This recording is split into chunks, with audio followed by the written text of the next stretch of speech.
I'm going around the world giving talks about Darwin, and usually what I'm talking about is Darwin's strange inversion of reasoning. Now, that title, that phrase comes from a critic, an early critic, and this is a passage that I just love and would like to read for you.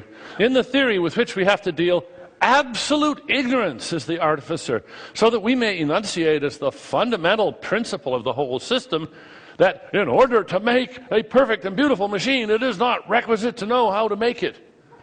This proposition will be found, on careful examination, to express in condensed form the essential purport of the theory, and to express in a few words all Mr. Darwin's meaning, who, by a strange inversion of reasoning, seems to think absolute ignorance fully qualified to take the place of absolute wisdom in the achievements of creative skill. Exactly. Exactly. And it is a strange inversion. A creationist pamphlet has this wonderful page in it. Test 2. Do you know of any building that didn't have a builder? Yes, no. Do you know of any painting that didn't have a painter? Yes, no. Do you know of any car that didn't have a maker? Yes, no. If you answered yes for any of the above, give details. Aha! I mean, it really is a strange inversion of reasoning. You would have thought it stands to reason that that design requires an intelligent designer. But Darwin shows that it's just false.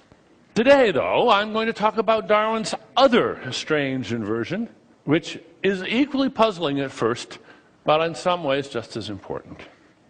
It stands to reason that we love chocolate cake because it is sweet. Guys go for girls like this because they are sexy. We adore babies because they're so cute. And of course, we are amused by jokes because they are funny. This is all backwards. It is. And Darwin shows us why. Let's start with sweet. Our sweet tooth is basically an evolved sugar detector, because sugar is high energy, and it's just been wired up to the preferrer, to put it very crudely. And that's why we like sugar. Honey is sweet because we like it, not we like it because honey is sweet. There's nothing intrinsically sweet about honey. If you looked at glucose molecules till you were blind, you wouldn't see why they tasted sweet. You have to look in our brains to understand why they're sweet.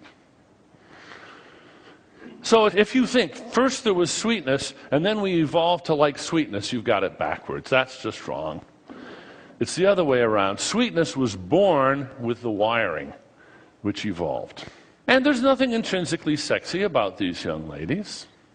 And it's a good thing that there isn't. Because if there were, then Mother Nature would have a problem.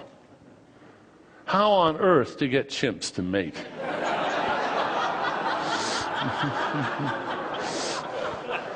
Now you might think, there's a solution. Hallucination.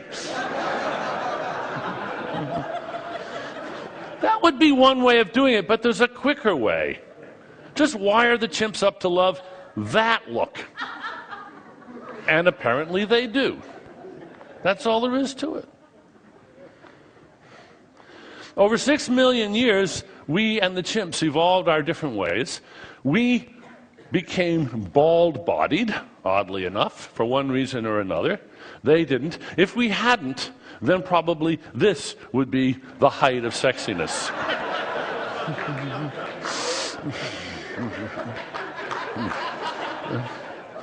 Our sweet tooth is an evolved instinctual preference for high-energy food. It wasn't designed for chocolate cake. Chocolate cake is a supernormal stimulus.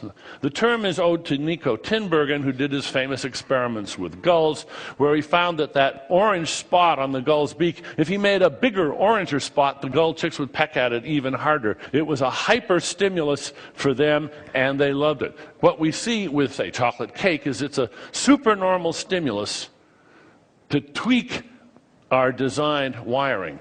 And there are lots of supernormal stimuli. Chocolate cake is one.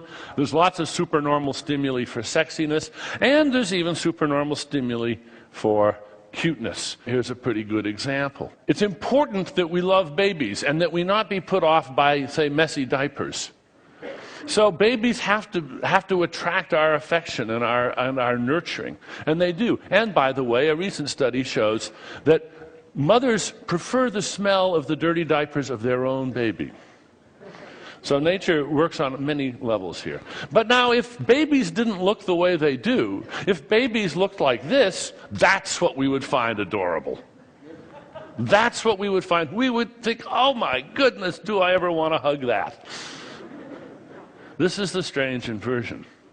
Well, now, finally, what about funny? My answer is it's the same story. The same story. This is the hard one, the one that isn't obvious. That's why I leave it to the end, and I won't be able to say too much about it. But you have to think evolutionarily. You have to think, what hard job that has to be done? It's dirty work. Somebody's got to do it. Is so important to give us such a powerful inbuilt reward for it when we succeed. Now, I think we found the answer, I and a few of my colleagues.